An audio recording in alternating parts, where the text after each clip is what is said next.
जम्मू कश्मीर के पहलगाम में 22 अप्रैल को हुए आतंकी हमले के जवाब में भारत ने ऑपरेशन सिंदूर चलाकर पाकिस्तान को मुंह तोड़ जवाब दिया।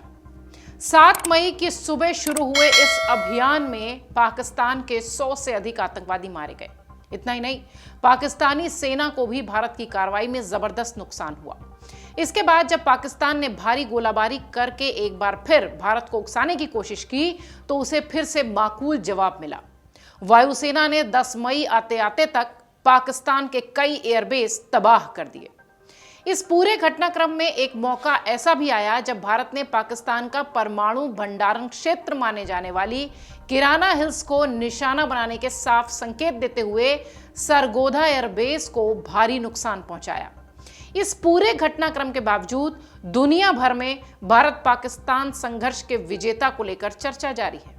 अब ऑस्ट्रिया के जाने माने एविएशन एनालिस्ट टॉम कूपर ने इस पूरे संघर्ष का परत दर परत विश्लेषण किया है और भारत को स्पष्ट विजेता बताया है। सबसे पहले आपको बताते हैं कि भारत पाकिस्तान संघर्ष पर दरअसल विश्लेषण है क्या। टॉम कूपर के मुताबिक भारत की तरफ से 7 मई 2025 की अल सुबह पाकिस्तान पर कार्रवाई की गई। पाकिस्तान पर इसके बाद दोबारा हमला करने का दबाव बना। आखिरकार पाकिस्तानी सशस्त्र बलों ने कई अटैक ड्रोन्स लॉन्च किए। इनकी पहचान यीहा-3 और सोंगा ड्रोन्स के तौर पर की गई।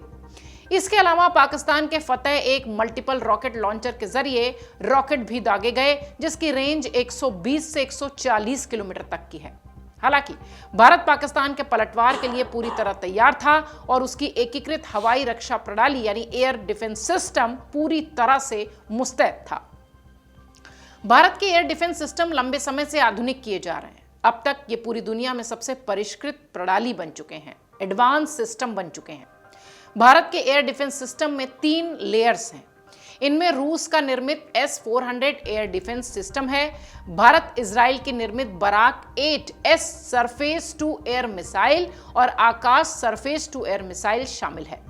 इसके अलावा भारत की हवाई रक्षा क्षेत्र में इजराइल की निर्मित spider surface to air missile और बोफोर्स L-70 एंटी एयरक्राफ्ट बंदूकें भी शामिल हैं। नतीजतन पहले ही दिन भारत ने पाकिस्तानी ड्रोन्स मिसाइलों को मुंह तोड़ जवाब दिया और उत्तर से लेकर दक्षिण तरफ जाने के बीच श्रीनगर, जम्मू, पठानकोट, अमृतसर, कपूरथला, जालंधर, लुधियाना, भटिंडा, चंडीगढ़, नल, फलौदी, भुज के ऊपर से मार गिराया। भारत से ज्यादातर नुकसान असैन्य क्षेत्रों में हुआ, वो भी ड्रोन मिसाइलों के मलबे के गिरने से। पाकिस्तान की तरफ से हमले की कोशिश का भारत ने गंभीरता से जवाब देना शुरू कर दिया। टॉम कूपर का कहना है कि भारत ने पाकिस्तान पर जवाबी कार्रवाई के इरादे से 160 हैरप अटैक ड्रोन्स भेजे जो कि उसने इजराइल से खरीदे हैं। पाकिस्तान ये भी दावा कर सकता है कि उसने इन हैरोप को मार गिराया, लेकिन सच्चाई ये है कि कई हैरोप ड्रोन्स ने रावलपिंडी में पाकिस्तानी सेना के मुख्यालय को निशाना बनाया। कुछ हैरोप तो पाकिस्तानी सेना के कोर को भी निशाना बनाने में कामयाब रहे। इन ड्रोन्स ने चीन की HQ-9 surface to air missile operate करने वाली बटालियन को भी निशाना बनाया। लाहौर में एक टुकड़ी को बुरी तरह नुकसान हुआ। इसके अलावा कराची की सुरक्षा के लिए तैनात HQ-9 बटालियन को भी भारी नुकसान हुआ। पाकिस्तान को इन हैरोप ड्रोन्स का सामना करने के लिए अपने F-16 तक इस्तेमाल करने पड़े। 8 मई की शाम आते आते पाकिस्तान की मुश्किलें बढ़ चुकी थीं। पाकिस्तान के ड्रोन्स और फतेह एक रॉकेट लॉन्चर सिस्टम नाकाफी थे। भारत की रक्षा प्रणालियों ने भी पाकिस्तान के रॉकेट और ड्रोन्स को मार गिराया। पाकिस्तान के पास सिर्फ 2-3 दिन के ही UAV और मिसाइल स्टॉक में रहे होंगे। ऐसे में उसकी परेशानी बढ़ती नजर आई। पाकिस्तान ने इस दौरान एक S-400 मिसाइल डिफेंस सिस्टम मार गिराने का भी दावा कर दिया। हालांकि एंटी रडार मिसाइल से यह कैसे संभव हुआ ये समझ से परे है, लेकिन दावे तो दावे हैं। झूठे स्थान की पाकिस्तान की जो कि झूठ बोलता है हमेशा, उसका यह दावा था। टॉम कूपर कहते हैं कि इस दिन चीन पाकिस्तान का प्रोपेगेंडा अपने चरम पर था। वो लगातार हवाई हमलों को लेकर अलग अलग दावे कर रहे थे। दूसरी तरफ भारत ने भी पाकिस्तानी वायुसेना के साब 2000 को मार गिराने का दावा किया। इसके अलावा कई और दावे किए गए, लेकिन इस पर कोई खास सबूत नहीं मिल पाया। एविएशन एक्सपर्ट ये भी कहते हैं कि यह दिन निर्णायक साबित हुआ। इस दिन तक इस्लामाबाद जबरदस्त मुश्किलों में घिर चुका था। न तो पाकिस्तानी ड्रोन्स और ना ही उसके फतेह एक सिस्टम और ना ही पाकिस्तानी वायुसेना भारत के एयर डिफेंस को नुकसान पहुंचा पाई थी। इस बीच एक वेबसाइट ने पाकिस्तान की एक फ्लाइट को ट्रैक भी किया जो कि तुर्की से रवाना हुई थी। यह दर्शाता है कि पाकिस्तान के पास ड्रोन्स और फतेह एक रॉकेट लॉन्चर सिस्टम भी खात्मे की कगार पर थे। दूसरी तरफ भारत ने एक बार फिर पाकिस्तान को निशाना बनाया और वायुसेना ने ब्रह्मोस और स्कैल्प ईजी मिसाइलों के जरिए पाकिस्तान के कई एयरबेस को निशाना बनाया। इस दौरान भारत के सुखोई 30, MKI, मिराज 2000 और राफेल ने पाकिस्तान को भीषण चोट पहुंचा दी थी। टॉम कूपर कहते हैं कि भारतीय वायुसेना ने अपने जगुआर फाइटर बॉम्बर एयरक्राफ्ट के जरिए इजरायली रैम्पेज मिसाइलों से सुक्कूर एयरबेस को निशाना बनाया। वहीं सरगोधा एयरबेस को निशाना बनाए जाने के दौरान किराना हिल्स में परमाणु भंडारण केंद्र के एंट्रेंस पर ब्लास्ट हुआ। एविएशन एक्सपर्ट ने बताया कि इस संघर्ष का दरअसल नतीजा किस हिसाब से देखेंगे।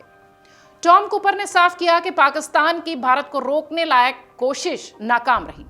मौजूदा समय में उसके पास ऐसी कोई ताकत नहीं है जो कि भारत को रोक सके। दूसरी तरफ भारत लगातार अपनी हवाई रक्षा क्षमताओं को बढ़ा रहा है।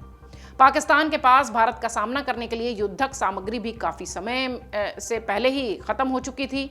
उसके पास लंबी दूरी तक मार करने वाले हथियारों की भी भारी कमी थी। उनके पास 300-400 किलोमीटर की रेंज के सटीक निशाने लगाने वाली मिसाइलें भी मौजूद नहीं दिखी।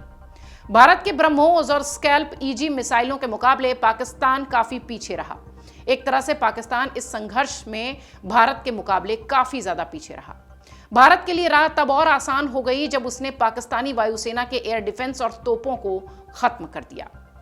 भारत के पास ऐसा मौका था जब वो पाकिस्तान के भीतर घुसकर मारने में सक्षम था और उनके परमाणु सिस्टम को भी नुकसान पहुंचाने में सक्षम था। एक बार और पाकिस्तान धराशायी हो जाता। लेकिन जिस तरीके से एक अंतर्राष्ट्रीय स्तर पर एक जो दो देशों के बीच के संबंध होते हैं उसका ध्यान करते हुए, वैश्विक कूटनीति का ध्यान करते हुए अपना बदला पूरा लेने के बाद भारत ने अपनी तरफ से कोई इस तरह की चीजें नहीं की जिससे कि उसे शर्मिंदा होना पड़े उन मासूम नागरिकों के सामने। लेकिन पाकिस्तान लगातार ये घटिया हरकत करता रहा है और हमेशा से हमारे मासूम नागरिकों को निशाना बनाता रहा है। अब प्रधानमंत्री की तरफ से जिस तरीके से दो टूक बात कह दी गई है कि हम कोई परमाणु धमकी नहीं सहेंगे और किसी तरह का अगला अटैक अब पूरी तरह से युद्ध के पैरेलल माना जाएगा। संभव है कि पाकिस्तान को अब उसका सबक मिल चुका है।